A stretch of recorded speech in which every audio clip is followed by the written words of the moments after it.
Welcome to Scrolling to Death. Today you're going to hear the story of Walker Montgomery, a newly 16-year-old boy from Missouri who took his own life after a sextortion encounter on Instagram. Walker's dad, Brian, is going to introduce us to his son and take us through what happened to Walker. A disclaimer here, this episode discusses suicide, but it also talks about the realities of what our kids are experiencing online. Sextortion is exploding in the US and Canada and Australia and the UK. Parents need to be aware of this threat and learn how to protect our children from it. I want to thank this week's episode sponsor, Bark Technologies. I am so grateful that these days we parents have a safer device option for our kids. The Bark phone was built for families who are looking to protect their children online. It has parental controls built in. It allows us to manage their entire digital experience safely and protect them from threats like sextortion. Let's jump into my conversation with Walker's dad, Brian Montgomery. So, hey, Brian, thank you so much for being here and having the strength to tell Walker's story to the listeners here at Scrolling to Death. Parents are desperate to learn about the harms of social media so we can protect our children from them. So before we get into all of this educating, I want to get to know Walker. So can you tell us about your son? Yeah, I mean, I think I would start by just kind of describing the culture of our family. We live in the country. I grew up in the country, and we're in the ag business. We're in ag business. We farm. We're in the outdoors all the time, whether it's working on land or hunting or fishing or a variety of those things. And so that's been the kind of the culture of our family. That in athletics and our in church and faith. Really, Walker, he was always there, right there by my side, out there doing the things that we love to do. And we're hard workers. We love to be outside working and taking care of the land and taking care of chores and doing the things we do. And so, I mean, Walker, I guess to really, if you talked about a character trait of Walker, it was work ethic. He loved to work. He loved to please. He would be the first to pitch in and help and do things and never complained. He just loved it. He just loved tractors. He loved the outdoors. He loved that whole culture.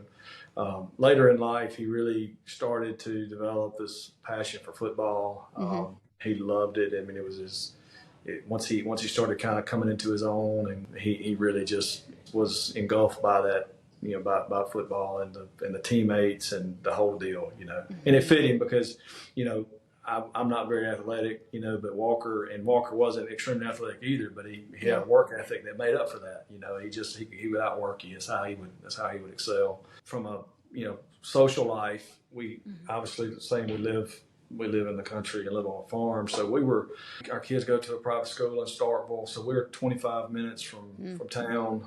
So we didn't live in a neighborhood type environment, and so when it was home, we were on the farm working on stuff and doing stuff. And whether we were in town and, like I said, participating in athletics and that kind of thing. Walker, socially, I mean, everybody loved Walker, all his teammates, all his friends. I mean, he had in his grade, you don't find this very often. And we see that just looking through our history with our kids, different kids, and some classes come through and they're really solid. And some, when I say classes, I mean, their peers. Yeah.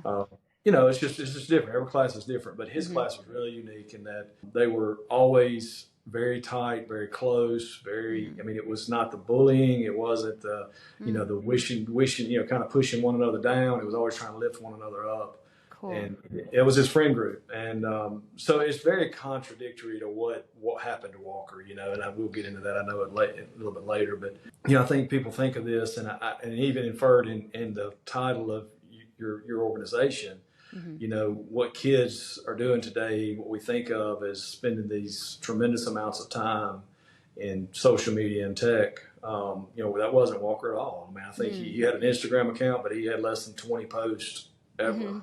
He liked to look at football stuff. He liked to look at hunting stuff. So he was on it, but he wasn't. It wasn't an habitual user, of that. Right. And so, that would be a real high level description of who Walker was. I mean, just loved by everybody and soft and when he needed to be, but he was hard when he needed to be. And just, man, he was awesome. He was a good kid. Yeah. And I think a lot of parents I talk to have the best intentions and their kids don't know, they're not there to try to seek out, inappropriate content or harmful content, and they're not actually Right. spending a lot of time on it either. But the harmful content sort of gets fed, and the kids get targeted with things that Yeah. can harm them. So, what happened to Walker in the early morning of December 1st of 2022? Yeah, so I mean, just to kind of give the context of that afternoon, I mean, it was very normal. I mean, we came home and Yeah. ate supper together. My oldest daughter was off to college, but it was, my wife and I and the other three kids, Walker and his brother Bennett and Sarah, his younger sister. Mm-hmm. And I mean, we had supper, very typical afternoon, talking about Bennett and I, his younger brother had actually gone hunting that afternoon. Walker had football and had worked out, and he had just gotten his driver's license.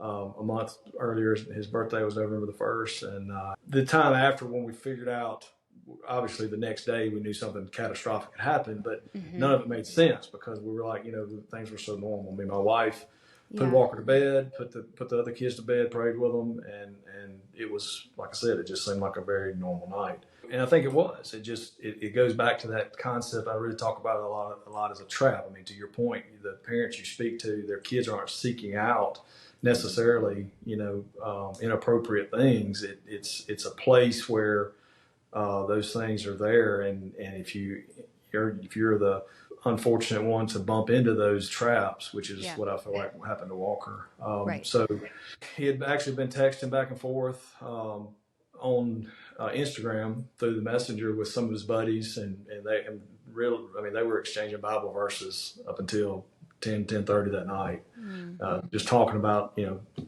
just talking, and around midnight, Walker received a message from what he thought was a young girl his age, teenage girl, and struck up this conversation. It was very, just a very surface teenage type conversation. Hey, what's going on? I mean, the person referenced that, hey, I'm friends with, these people who are friends with Walker. So just building credibility, setting that trap, so to speak. That went on for, several minutes to where it was just a casual conversation, but not very long. That led to the invitation for Walker to participate in a sexual act through what we think of as the FaceTime portal there and Instagram Messenger. Right. And Walker agreed. And so, that led to this sexual encounter between this person and Walker. And, Walker thinks he's looking at a teenage girl his age. That was all manufactured. That wasn't real. It wasn't a girl. It was a Nigerian,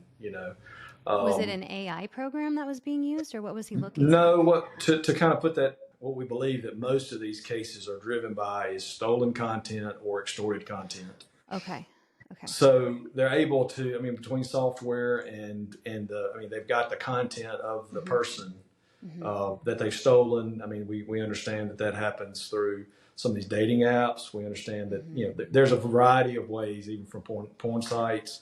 Yeah. They steal this and they build a profile around it is what they do. Right. And like I said, they can be, because that's kind of their MO with females generally, is that they want the content, and they figured out that they can use the content to extort boys. Boys are much more willing to fall for the trap, and they're just as likely to pay money, probably more likely to pay money. Yeah. So that's kind of the scam. So, Walker thinks he's looking at this person, this teenage girl. In fact, he's not.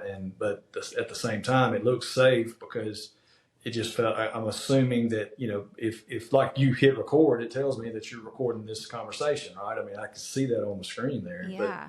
And that's the same way, what I would expect most kids believe, that if they were recording this, I would be able to tell. Wow. But what was actually happening is they had a secondary device that was recording the screen of Walker.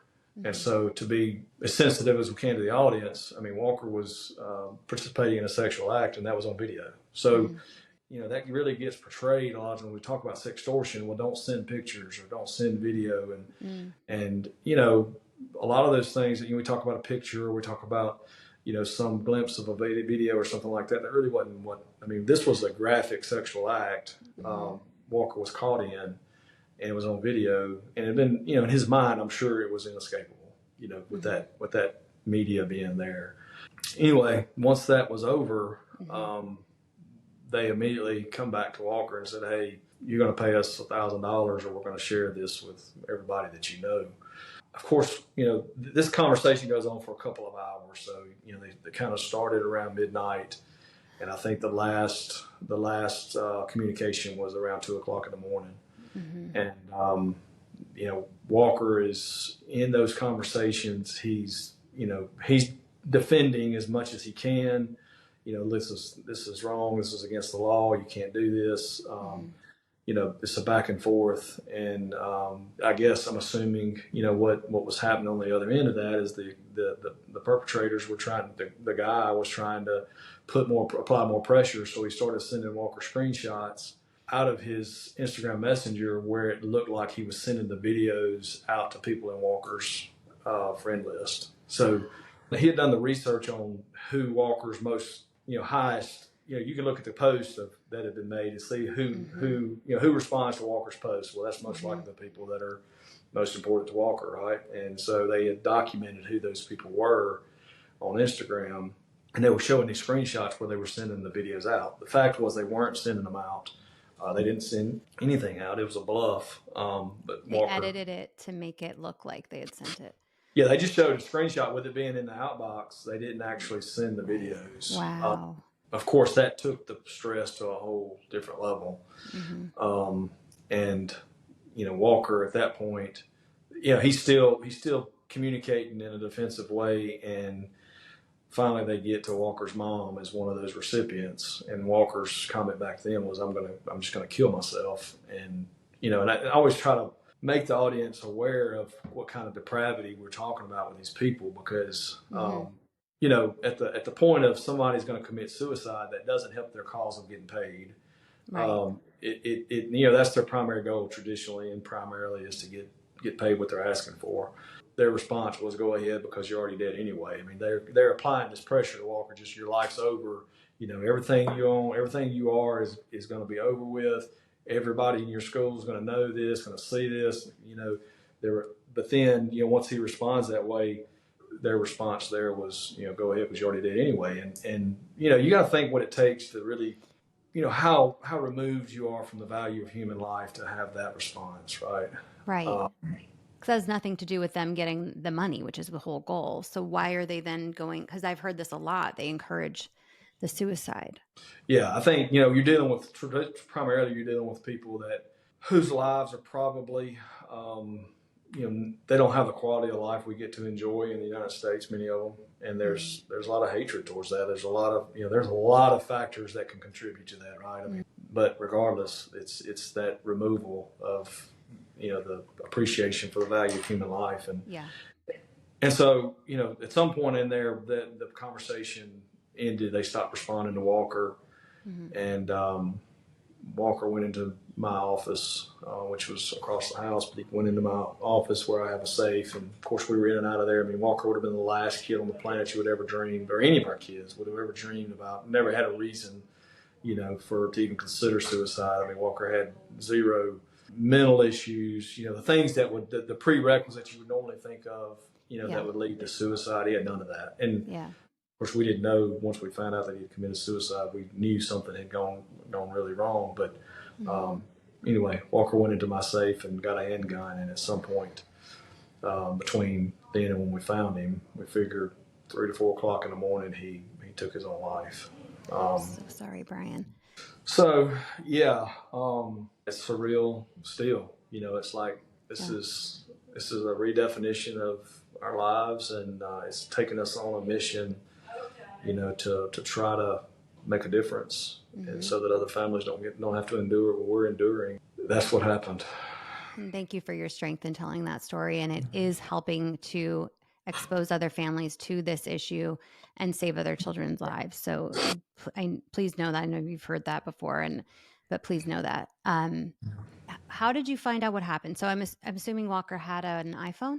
He did. Yeah, he had an iPhone, which, to further that of, transparency. I mean, we had the password to Walker's iPhone. We've required it of all our kids, and we really haven't ever checked behind them much. Every once in a while we'll just make sure that nothing's changed. And we've done that for all of our kids, but that had electronics. But Walker's password we knew, and so when we found him, of course, the next morning we were, the best way I can describe that day is chaos. But I felt strongly that the answers to our questions would be on his phone. Mm-hmm. And so we gave that to the local sheriff's department. We're the first to respond. Okay. And they did a good job of dumping the phone and trying to find, they found the local sheriff's department, after 2 or 3, it took maybe a month actually, before they said, look, we think this may be something, but we're not really sure. They gave some kind of indication that they think there was a conversation with somebody that led Walker to this. And our local police department in Starkville actually had a case of this in recent history. Mm-hmm. And so they thought that they may have been connected. And so they requested that the FBI engage, and they did. And once the FBI engaged in the process, they put all the pieces together and were able to extract all the conversation from the phone. And they met us in our home. The investigator or the FBI agent met us in our home and kind of went through the conversation and made us aware of what happened. Mm. So big lesson for parents: know your child's password, because if anything harmful happens on their device, yes, and they're not here anymore, if you don't have that password, you cannot get in, and it could take a year or 2 years and a lot of legal processes to get into the phone. And even then you don't get access to everything. But I wonder why it even took a month to get to those Instagram messages. I think he had deleted some of those messages, and so they had to send a subpoena to Instagram to recover some of that information. Okay. And so that was the time. Of course, in that interim, we were, back to my point of, we spent so much time together. I mean, Walker couldn't have been dealing with something over a long period of time without us recognizing it. We felt like. Yeah. But, of course, in a situation like this, there's all kinds of, snakes that crawl in your mindset that you're like, what could have happened? Was there some drug abuse? Was there something issue that we had no idea about? Was there something underlying that we could have been that blind to? There's all those questions.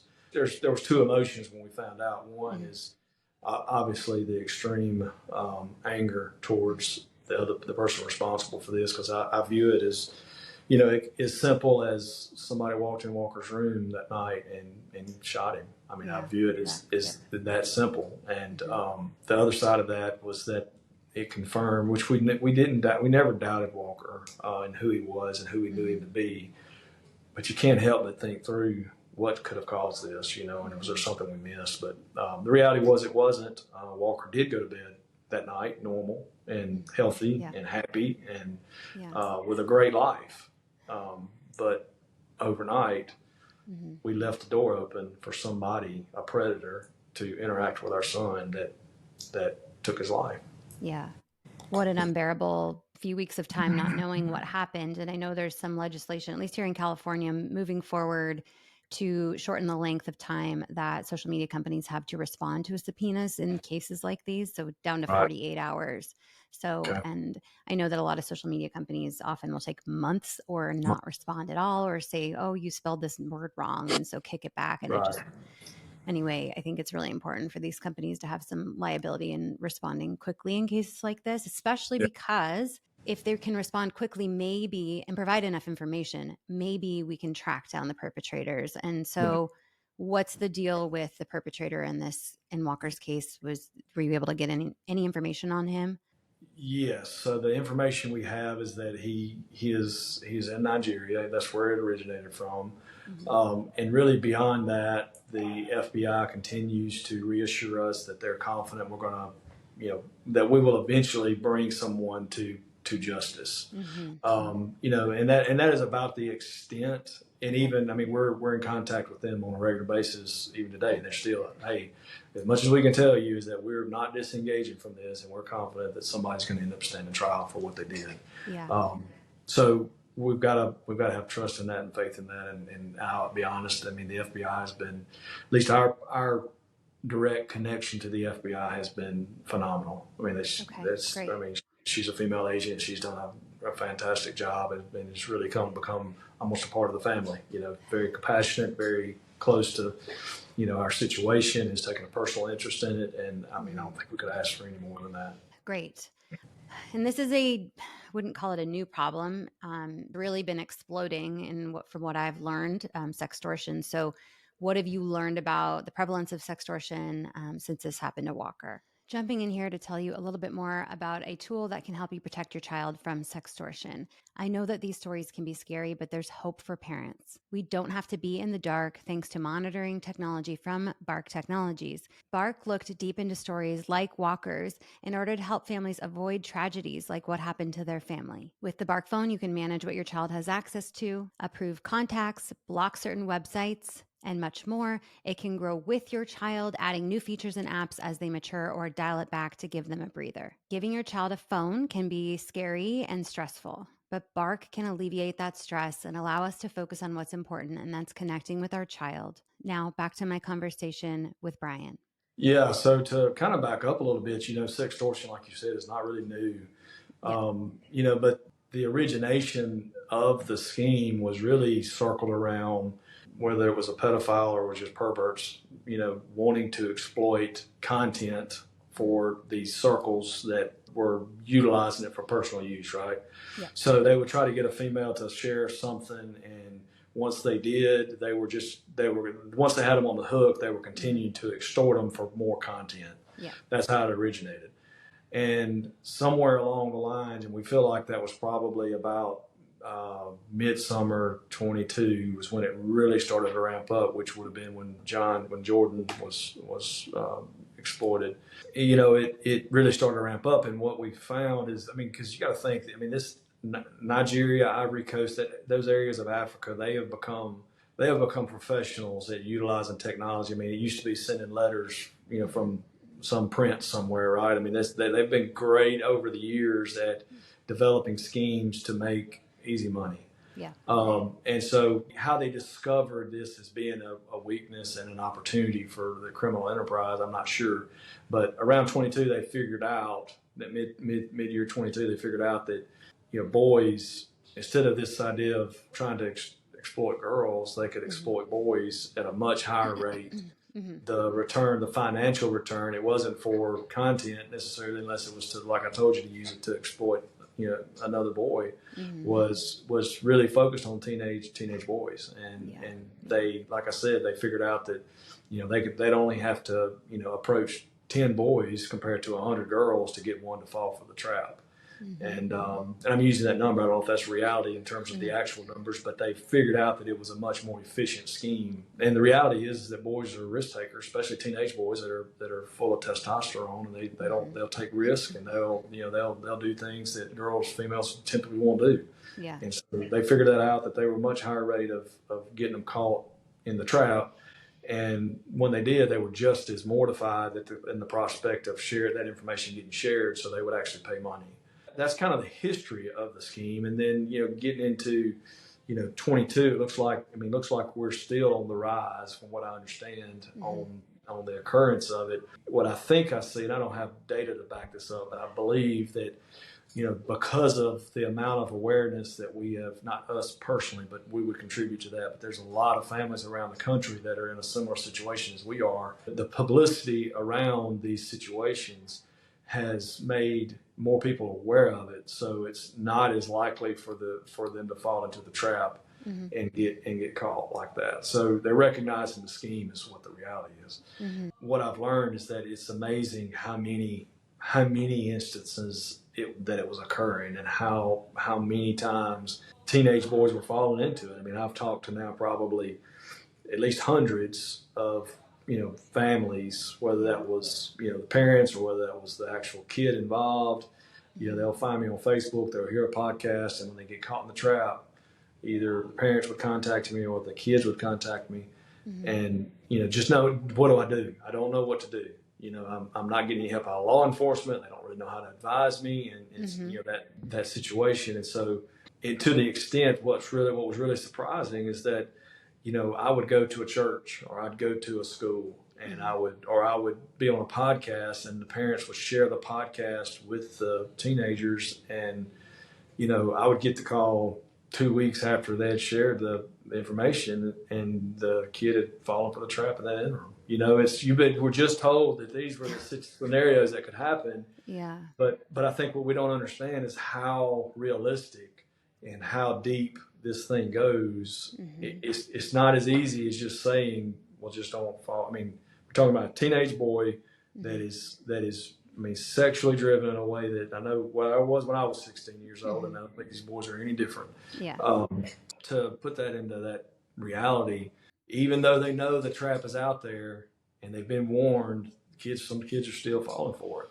And that's the difficult thing. And I think just continue to spread awareness through podcasts, through any source of media we can. Yeah. And I know based on that feedback that many kids have either resisted the trap, or when they got into it, they said they recognized it once they were in it. Because I think that was that 22 period, especially like I think about Walker. Walker had no concept of this. I didn't have any concept of this. Yeah. And so when he got caught in that situation, he felt like he was the only person on the planet to ever have been in this situation at all, versus a kid now that has seen me on Fox News or seen me on a podcast or heard about it. He's like, oh, I recognize that. I know this could lead me. This could cost me my life. Yeah. And, by the time Walker realized that, it was too late. Yeah. And these perpetrators are working from proven scripts that they're sharing within these groups, open groups on Facebook and different social media platforms. How do you feel that social media plays a part in the rising rates of sextortion? Oh, it's huge. We'll get into the legislation aspect of it, I'm sure, in a few minutes. But, it's huge. I mean, the frustration is that tech has proven their ability to censor. Okay, so they've proven to us, whether we talk about COVID, we talk about presidential elections, you pick the topic of, information restrictions. They've proven they've got the ability to censor and to moderate content. They continue to do that, right? Yeah. But they resist doing that because it has a cost to them when it comes to moderating things like this. And so that's very frustrating, because they have the ability to, I mean, I've been involved in tech enough to know the capabilities, and I know for a fact, and they know for a fact, they could have easily recognized this account from Nigeria, going to a kid in Starkville, Mississippi. Okay. Walker's 16 years old. Their platform should know that. They've got the ability to know that. Whether they will admit it or not is a different question. Yeah. They've got the ability to know that. And they also have the ability to know that this is most likely a nefarious contact. They will not restrict that. And that's forced to. Someone who was a contractor for Instagram years ago, 2016, shared with me a report from 2016 showing within a couple months there was hundreds of incidents involving sextortion already. They labeled it sextortion, and I searched the document for Nigeria, and Nigeria came up on that document. So we're talking many years they've had some awareness of this, and there are so many things that social media companies can do. I mean, they know people's device ID, they know locations. A lot of these perpetrators are creating many accounts, like 2 dozen accounts to target many different kids. Right. And so if you just don't allow someone to create multiple accounts on one device, like that would help. There's so many things that would help. And so you have pushed through a bill in Mississippi. Can you tell listeners about Walker's Law? Yeah, there's actually 2 bills. We'll talk about both of them, but the first one, which they passed simultaneously, but Walker's Law is a criminal law that was passed to make sextortion a crime. And that's important. It's not as important as the second piece of legislation we'll talk about, but to me. But I mean, so what it does is it defines, what are sentencing recommendations for first offense, second offense, third offense, kind of the regulations around how do we penalize somebody that has committed this crime specifically towards sextortion. So we don't have to pull from a child exploitation law or something else. But we have ways of prosecuting this particular act without that law. But I still think it's important that we define it, because when we define it, we say we're going to target this particular activity specifically and try to prevent it. So that was Walker's Law. The second piece of legislation was the Walker-Montgomery Protecting Children Online Act. Okay. So it's an online protection bill, Mm-hmm. and what it does, it puts a responsibility on tech Okay. for harms Great. prevention. And so, there's certain types of content Mm-hmm. that minors should be made available to a minor, right? Mm-hmm. Yeah. And I think we would all agree that, what's interesting to me about that is, we were fought, and the laws are being challenged right now by Google. So, we're sitting here looking at their argument is typically a First Amendment argument that, we can't moderate this because of First Amendment rights, Mm-hmm. when they're consistently censoring First Amendment speech on things that they just happen to not agree with. So you can't have it both ways. You can't say that we're going to moderate based on we're not going to moderate, harmful activity targeting minors Mm-hmm. because of the First Amendment, but we are going to moderate and censor political speech or healthcare speech, or you pick it, wherever you want to describe it. Yeah. And so the bill, to back to my point, is the bill actually defines those harms and says, okay, the responsibility is back on tech to prevent these things and to make a product design that sets aside a minor and protects them from certain types of activities. Mm-hmm. Would it disallow them to send nude imagery? Because I know that Instagram recently made an update that they can identify the nude imagery being sent in Messenger. So they'll blur it. So this is their fight back to sextortion. They'll blur it, but you can still click on it to reveal the nude image. So Yeah, it's the stupidest thing I've ever heard. I know. It's It's like, you guys, this is nothing. Well, I can't believe they put that out. yeah. So what they're saying in that. So the answer is no. It doesn't prevent a kid from. A kid can, if a kid wants to search for gay activity or pornographic activity, or they can search those things out. What it's saying is that we can't feed it to you. Great. Yeah. Great. Which is the algorithm, right? The algorithm can't feed it to you as a product design. Yeah. Yeah, back to what Instagram did. It was a response. Really, it was a response to kind of say to the general public that, hey, we're doing something. Mm-hmm. But what's interesting about it, if you read through the language of that bill, they're saying that we have strong suspicion that this is a sextortion account. Mm-hmm. We're going to blur the nudity and still allow you to participate in the sextortion if you choose to. Right. Rather than saying this is a sextortion account, we're going to remove that account. Yeah. It makes no sense. No. And what about the fact that it's child sexual abuse material, that it's a minor's nude image that's being shared? Right. Like, shouldn't that be illegal to host on your platform? Sure. And that's like the online harms content that we're trying to prevent. Most of those activities, drug transactions, human trafficking, all those things are against the law already. Those activities are legally prohibited in our society. Mm-hmm. And they're saying we can't prohibit that on our platform, which is complete nonsense. Right. All because of Section 230 of the Communications Decency Act, passed in 96, which listeners should know about by now. I bring it up a lot. So these two bills are state bills in Mississippi that you mentioned? Okay. They are. So we've got a work group that's, and I've been a little disengaged based on some of the things that we've had going on personally in the last 6-8 months. But so we've got a work group that is, and I've been active in that and helping promote the Kids Online Safety Act. I'm not sure if your audience or you are familiar with that. Yeah. Actually, that's a federal, federal bill that does similar to what the Walker Montgomery Protecting Children Online Act does at a state level. So we have, which is insane, that we've got like 70 co-sponsors now in the Senate. Bipartisan. Bipartisan, absolutely. And we still can't get it to the floor for a vote. We can't get these guys to bring it up. And we know why. It's the same reason we had the difficulties we had in Mississippi, was because of the tech lobby. Let's not sugarcoat it. Let's call it what it is. We can't solve problems unless we identify the real problems. Yeah. And they're spending millions of dollars every quarter, these tech companies, to lobby lobby against bills that will keep our kids safe and protect children from dying, which it's that plain and it's that wrong. When I share stories like this, not stories like Walker's, but if I share stories where a child was harmed on social media, you get a lot of parents' fault. Parents shouldn't have given them a phone. Parents' fault. What do you say to that when it comes to parent blaming? What I don't ever want anybody to hear me say is that we don't have a responsibility as parents. Right. That's not my message. It's that we need help. Yeah. And so just to give you the culture of our home, I mean, Walker didn't even get a phone till I think he was 14. He got Instagram when he was 15.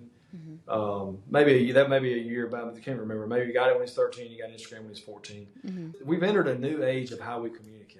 So I want to say that you just can't just prohibit the activity. It's really naive in the world we live in today. If they're going to be competitive, they're going to. I mean, look, I wish I had. I mean, if you could give me a choice today, I'd said I would just not ever let a phone enter my home because I'd have my son back.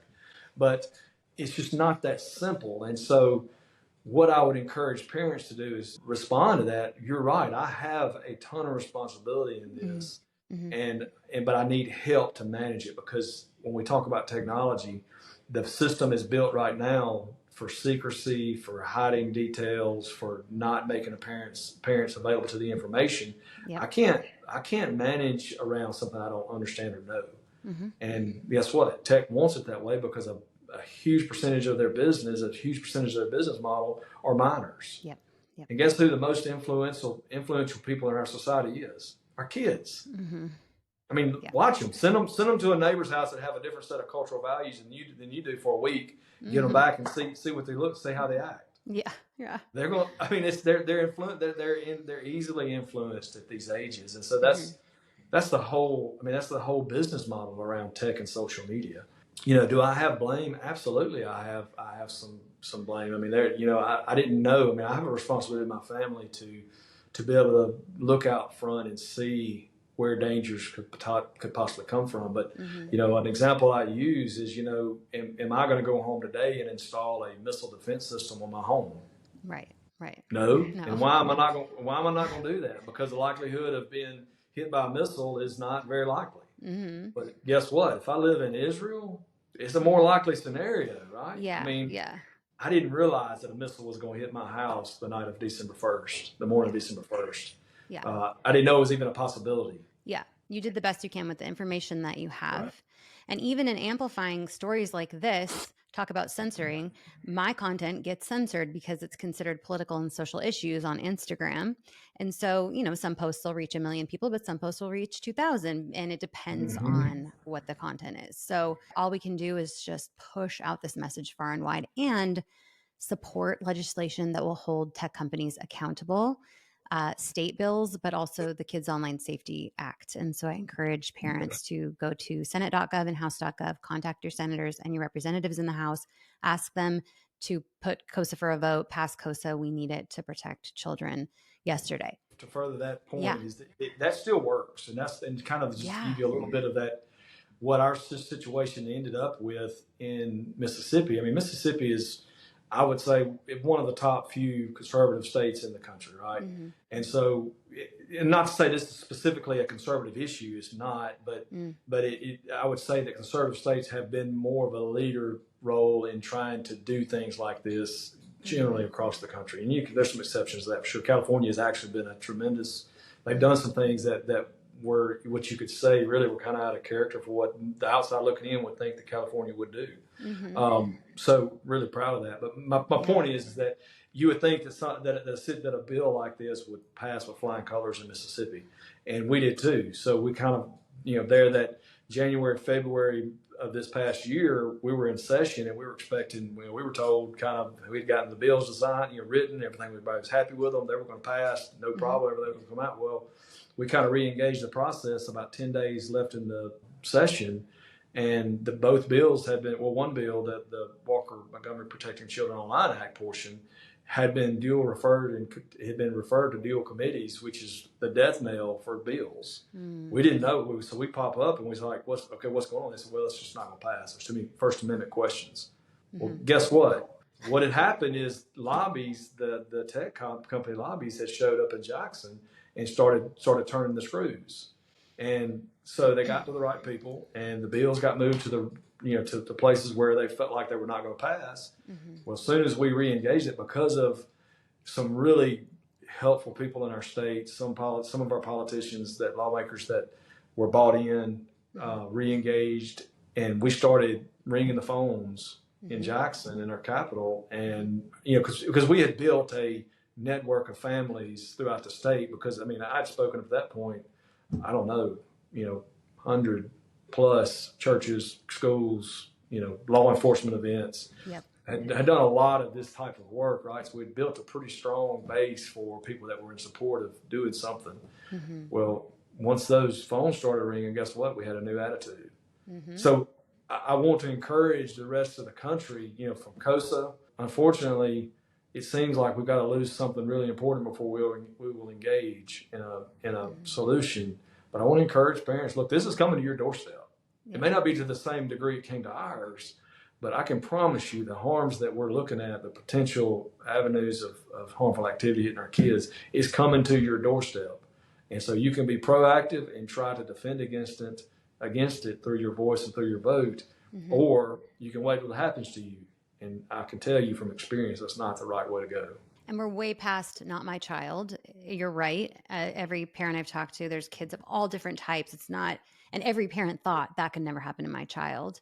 Right. Also, you can restrict access. You can not give them phones, but they still have school-issued devices where they can access social media, and they're going to go on their friends' devices, or they're going to go to Walmart and with $50 and buy their own phone. So there's no getting away from it, and we need to require the platforms to be safe by design. So thank you for sharing your experience around that. Let's end with maybe what advice do you have for parents? So first of all, to protect your child from this happening to them if possible. Mm-hmm. And second of all, what to do if your child has been confronted with a sextortion attempt. Yeah. So, I would go back to, I wanted to add that to, from the parental perspective of, mm-hmm. The parents and the reaction of some of society is going to be, well, that's your parent, the parent's fault. Brian, it's your fault. You're a parent. You didn't keep the device safe. And I would say that a percentage of that comment is correct, not 100%, but a percentage of that's right. So we had developed a culture, and I still say this, that we trusted Walker. I mean, we trusted him, and we trust our other kids. We have raised our kids in a way that they know what hard work is. They understand responsibility, mm-hmm. Very close-knit family. And so, we made the mistake of not trusting Walker. We trust Walker, and I don't regret that a bit. What I didn't have an appreciation for is the predators and just the evil that lives on the other side of that phone that is looking for an opportunity to hurt kids or hurt anybody. It doesn't matter who they are, if they don't care. Mm-hmm. And so what I would encourage parents to do is start today. It's harder the older they get, but start today with a process of accountability in their home as it relates to tech. We were talking about passwords. Mm-hmm. The only reason that a kid wouldn't want their parent to have their password is because there's something there they don't want them to see. Mm-hmm. Okay. And if it's something they don't want them to see, it's probably not good for them. Yeah. Okay. Look, from an accountability and from a behavioral perspective, we were as engaged as I think we could have. I would tell you, we were in a very high percentage of parents in this country and how we'd raised our kids. Mm-hmm. But we missed this, and I don't want other parents to miss it. When I say that, passwords are transparent. That's not, this is my phone, not yours. Yeah. It's a privilege to have it. Passwords are transparent. We're going to collect those phones at night. At night, there's kids, you need your sleep. Number one. Yes. Yeah. Number one, you need your sleep. And what's happening is kids are constantly being woken up by, messages and notifications and all these other things that are happening on their phones. So even if they are sleeping, they're being woke up and then going back to sleep. Woke up and go back to sleep. Bring those telephones to a common area of the home, if not in your bedrooms as parents, and have the expectation with those kids that hey, we're going to be kind of monitoring what's happening here. Mm-hmm. And it's for your protection. It's not because we're trying to micromanage. It's not because we're trying to be that you're under investigation. It's just we want the best for you, and there's some dangerous things happening. If we're going to participate in tech, this is part of the process. And like I said, the younger the kids are, the easier that is to implement. Yeah. The older they are, the harder it is. But as parents, we're not called to easy jobs. Mm-hmm. This is a hard job. This is a difficult job. Right. And so take the challenge of understanding it's a difficult job, and let's protect our kids. The way I see it, this is kind of how I visualize Walker's situation. I wouldn't leave an open door in Walker's room that led to the worst this planet has to offer. If you can envision a door in your kid's room that just on the other side of that door, it's unlocked, it's available, there is the worst this planet has to offer. The worst. And I wouldn't do that. Yeah. And disguised as something harmless too, Correct. right? Not like they come in Right. looking all scary. It's like, especially on Snapchat, you look like a little angelic Bitmoji. And it's like, what do we Yep. expect kids to do in those situations? That's right. And so that's what I missed, and that would be what I would tell you. That's what I really, from a regret standpoint, Mm. I think if it would have been dressed up like that scary thing you're talking about, Walker would have recognized and he'd have run from it. He'd have come got us, and we would have fixed it. Yes. But it's not the way it is, and so I would never leave that door open to that world. But that's when we send him to bed with that telephone, just unadulterated. Just take it and do what you want to do. All you do with anything you want to do on it. No filters, no protections. That's what we're doing. And we can church it up any way we want to, but I'm just telling you that it's there and it's available and will lead our kids down the road to destruction. Brian, thank you. I also encourage parents to, if your kid's old enough, share these stories with them. Absolutely. Have them listen to these stories so they know what they could be faced with on their devices. Brian, thank you so much for this time and for sharing your story. And thank you for letting us get to know Walker. I'll include information on the bills that you have prepared or produced, and then also about COSA and how to support all of that. And parents, use your voices to protect kids. Brian, thank you so much again for your time. Thank you so much for giving us the opportunity.